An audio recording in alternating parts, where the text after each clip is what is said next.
भाजपा के पास अपना जो अब तक का रिकॉर्ड राज्य सरकार बनाने के बाद जो वादा खिलाफी सामने आ रही है वो जन जन तक पहुंच रही है। और सबसे महत्वपूर्ण है कि 10 साल का केंद्र सरकार का जो शासन रहा उसमें हर वर्ग पीड़ित रहा, लेकिन सत्ता को सही रूप से संभाल नहीं पा रहे हैं, हर क्षेत्र में बहुत जल्दी विफल होते दिख रहे हैं। और मुझे लगता है इसका नकारात्मक परिणाम भाजपा के लिए लोकसभा चुनाव। मुझे लगता है इस यात्रा से बहुत उत्साहित कांग्रेस वर्कर भी है। इस यात्रा का लाभ न सिर्फ पार्टी समाज को मिलेगा, लेकिन देश में भी एक नई क्रांति हो रही है और मुझे लगता है कि बहुत कामयाब यात्रा राहुल जी की होने वाली है। लोकसभा चुनाव में कांग्रेस पार्टी का प्रदर्शन बहुत बेहतर रहेगा और आने वाले समय में इंडिया अलायंस एनडीए को हराएगा, ये मैं कहता हूं। जी की बहुत कामयाब और शानदार यात्रा चल रही है।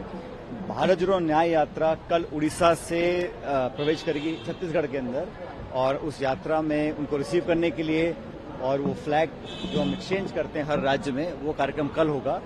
उसके बाद 2 दिन का हॉल्ट है और फिर 11 तारीख को रायगढ़ से दोबारा राहुल जी यात्रा चालू करेंगे।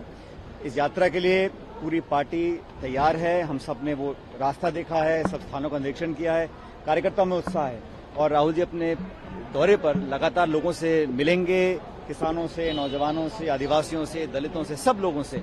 और मुझे लगता है इस यात्रा से बहुत उत्साहित कांग्रेस वर्कर भी है। इस यात्रा का लाभ न सिर्फ पार्टी समाज को मिलेगा, लेकिन देश में भी एक नई क्रांति हो रही है और मुझे लगता है कि बहुत कामयाब यात्रा राहुल जी की होने वाली है। सभाएं भी हैं क्या?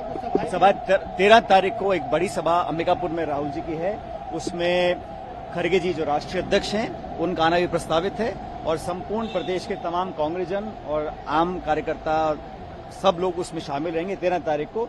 लेकिन यात्रा एक माध्यम है लोगों से जुड़ने का और इस न्याय यात्रा के माध्यम से जिन बातों को राहुल जी रेखांकित कर रहे हैं वो बहुत प्रासंगिक हैं और मुझे पूरी उम्मीद है कि यात्रा ऐतिहासिक यात्रा होने वाली है। भारतीय जनता पार्टी के लोग बोल रहे हैं यात्रा से कोई फर्क नहीं पड़ेगा, अपने लोगों को नहीं जोड़ पा रहे, देश को जोड़ने। अब वो तो ऐसा है, भाजपा के पास अपना जो अब तक का रिकॉर्ड राज्य सरकार बनाने के बाद जो वादा खिलाफी सामने आ रही है वो जन जन तक पहुंच रही है। और सबसे महत्वपूर्ण है कि 10 साल का केंद्र सरकार का जो शासन रहा उसमें हर वर्ग पीड़ित रहा, विशेष रूप से जो गरीब तबका है, किसान है, नौजवान है, आज अपने भविष्य को अंधकार में देख रहा है।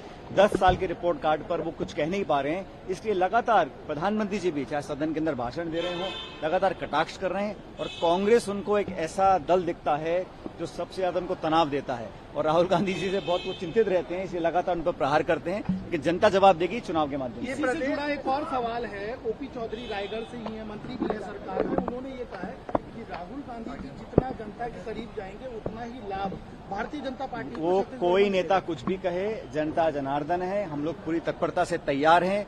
लोकसभा चुनाव में कांग्रेस पार्टी का प्रदर्शन बहुत बेहतर रहेगा और आने वाले समय में इंडिया अलायंस एनडीए को हराएगा, ये मैं कह सकता हूँ। ये प्रदेश में अपराध बढ़ रहे हैं तेजी से, छत्तीसगढ़ में अपराध बढ़ रहा है। आज अंबिकापुर में 6 क्लास की बच्ची ने सुसाइड किया है। ये जो प्रदेश की सरकार है, ये जब इसका गठन हुआ जब से, ये तो हमारी सरकार, हम जीत रहे थे, दुर्भाग्यवश हम सरकार नहीं बना पाए।